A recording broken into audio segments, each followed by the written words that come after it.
Today, let's talk about the do's and don'ts while taking a property on rent.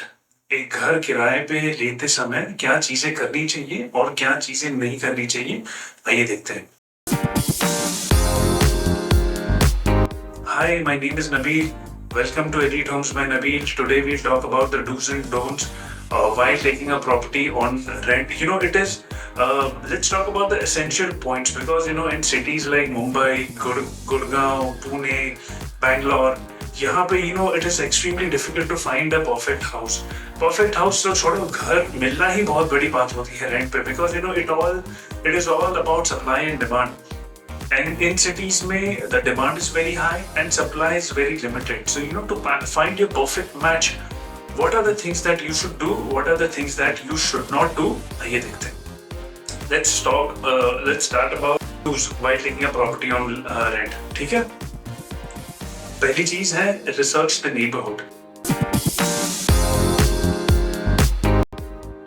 Now, when you are taking a property on rent, especially when you are moving to a new city, it is extremely important कि आप वो neighborhood या आसपास की जो जगह है उस घर की, उसके बारे में आप रिसर्च करिए. और रिसर्च में क्या क्या चीज करनी चाहिए मैं आपको बताता हूँ.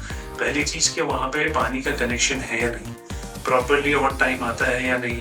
फिर उसके बाद में आप ये देखेंगे कि लोग किस तरीके के रहते हैं, ज्यादा ट्रैफिक होती है नहीं. Now there are a lot of times when you take a house on rent and फिर during the rainy season you realise कि अरे यहाँ तो पानी भरता है. तो इसीलिए इट इज एक्सट्रीमली इम्पोर्टेंट कि आप उस चीज की रिसर्च कर लीजिए शिफ्ट होने से पहले, ताकि आपको आइडिया हो जाएगा कि क्या चीजें यहाँ पे आसपास में होती है. Coming to the next point, thorough inspection of the property. जो प्रॉपर्टी आप लेने जा रहे हैं उसका अच्छे से इंस्पेक्शन कीजिए. अ lot of times I have seen my self, लोग आते हैं देखने के टाइम पे वो क्लियरली इंस्पेक्ट नहीं करते हैं और फिर बाद में जब शिफ्ट होते हैं देन दे रियलाइज कि अरे घर के अंदर तो बहुत सारे प्रॉब्लम्स हैं. अब there are few things to inspect, especially in a furnished house. When you are taking a furnished house, you will have to check electronics, जो especially if they are working or not. Because क्या होता है कि आपने घर rent पे लिया, then you realize कि अरे AC नहीं चल रहा है, then you realize कि अरे फ्रिज नहीं चल रहा है, टीवी नहीं चल रहा है, then फिर there are conflicts between the owner and the tenant. वो ओनर बोलता है कि हमने बराबर दिया था, आपने देखा नहीं. So इसीलिए it is very important to do a thorough inspection. एक बहुत अच्छे से जांच करिए घर फाइनल करने से पहले. Last point of do's, due diligence. Due diligence and verification.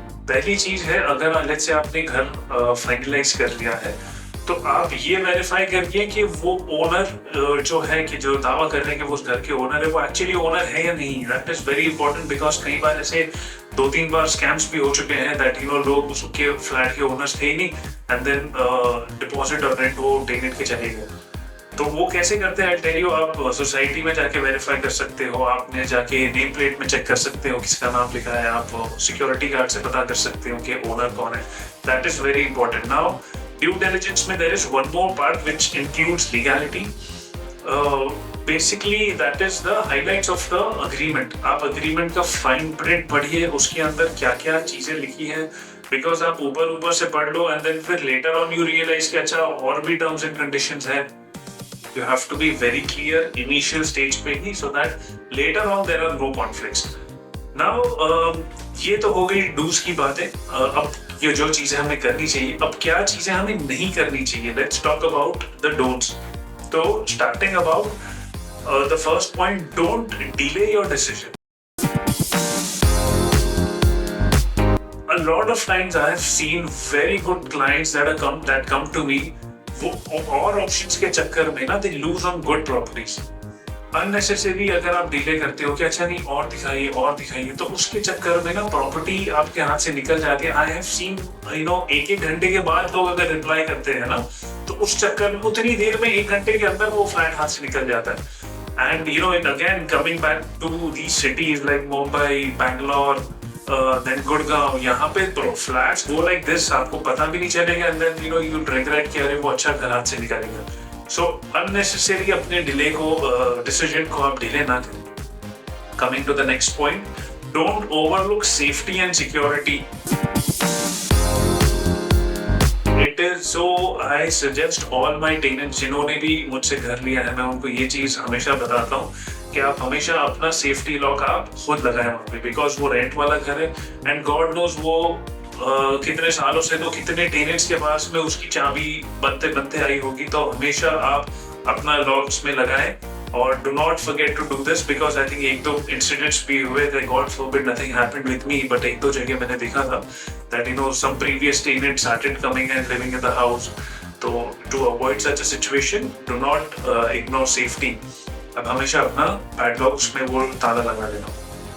Coming to the last point, do not forget to document your communications.